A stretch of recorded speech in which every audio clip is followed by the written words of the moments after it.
Darren Dalton, should Pat P make the move and play the rest of his contract out at safety? I think it would help extend his career like it did for Charles Woodson. You're 100% correct. I think the one thing that I want to continue to see from Pat P is just him growing as a tackler. From a coverage Bulking standpoint, up a little bit maybe. Whether we're talking bulking up or just the mentality. And what I mean is this, man. I love his coverage ability. Whether anytime it's a pass play, he is sexy out there, man. Because you're talking about a dude that even though we're playing a lot of cover 3, honestly, early in the season, we were cover 1, Tampa 2, 80% of the time. Now, we are cover 3, 80, 90% of the time, man. We just get to it so many different ways, but a big part of why quarterbacks are getting confused, Geno included, is Pat. Pat holding stuff like it's legit too high safety and hitting stuff on the run, him and 25, Eric Rowe. And that's a big part of why we're able to keep playing the same coverage over and over, because of how he's able to window dress it. And that stems from him just being an elite cover guy. So his understanding of that makes all of that part great. He's still showing a willingness to engage in the run game and make tackles.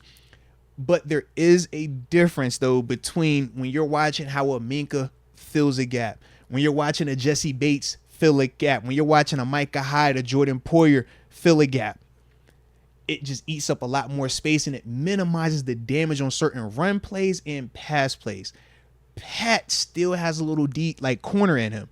So he's engaging it, but instead of it flying up there where it's going to hurt, but you going to minimize all of this, he's kind of letting it clear out. And then he's like, all right, where can I just, Can you live with that if right you now, got yeah. Minka across from him? You can. But do we want to make Minka that, though? That's the part. Because Minka can give you the same coverage, but he's also filling that hole. Casey is also filling that hole. You know what I mean? So that's kind of the give and take. But Pat is still doing a dope job, because when I tell you Pat's not a tackler, man. Pat's a cover guy. He's prime time. He's an elite cover guy, man. So just him doing this is like, yo, this is dope. But those are just the little things that separate him from being a good safety to being one of them dudes where we're like, how you said Charles Woodson, how my man said Charles Woodson. Charles started coming on that thing and tackling, bro. And when you're doing that, he didn't get that much bigger either. Nah, Just a little bit. That's it. That's why I said, man, 5 pounds, he's still gonna have plenty speed back there. His hips are plenty good. But right now, he's just a little. We don't call him. This is not a full business decision. We're not saying he's a full business decision. It's just he taking them funny angles at times. Where it's like, yo, Minka is shooting and making that. The other safeties I named, they're shooting and making. The reason I named them specifically is those are the Pro Bowl guys. Those are the guys that we look at as, yo, these are the top tier dudes, right? Justin Simmons, top tier dude, right? Pat P athletically, coverage wise, can do everything that them dudes can do. The difference between them and him is that part right there, though, bro. So if he can get that, bro, absolutely. I love him here with that, man. But that's the only thing that's missing. And yeah, that'd be great. And the alternative is you got to make Minka be that physical every single time box dude, make the Edmonds of the group. I don't want that either. Yeah. Mix and match both of them. Mm-hmm. That'd be nice, though. Making Pat P for the next 3-4 years. Because the way Pat dressed that dang up coverage-wise, man, I'm like, I wish I could see more of him with Minka. Or even with Casey. I'm like, man, I watch you work with Rowe, and y'all are everything 3. Everything 3, and it's always Rowe in the box, and it's always you in the post. Yeah. But, man, when he making his reads, the one touchdown that Geno threw, it was a heck of a throw by Geno.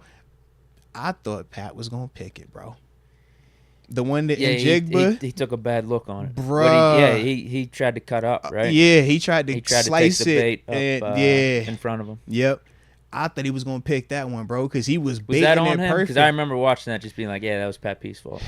He took the cheese. And because I forget who was on him. They gave him the inside. I think was it Wallace? Yeah, so because he thought Pat P was going to help. So he was going to jump that, and then beautiful throw though by Geno. I didn't think Geno could make that though, personally, bro. Geno was he was throwing some throws out there, bro. Geno surprised me a little bit, bro. I ain't even gonna lie, bro. That was a good throw. Yeah. When we talk about them dots, like that's one of the ones where you like, bro, that's on a rope above him, low enough where he can still get that thing 2 feet in the end zone, like 20 plus yards out. That's a dig on throw right there, bro. That's a big boy throw. So yeah, man.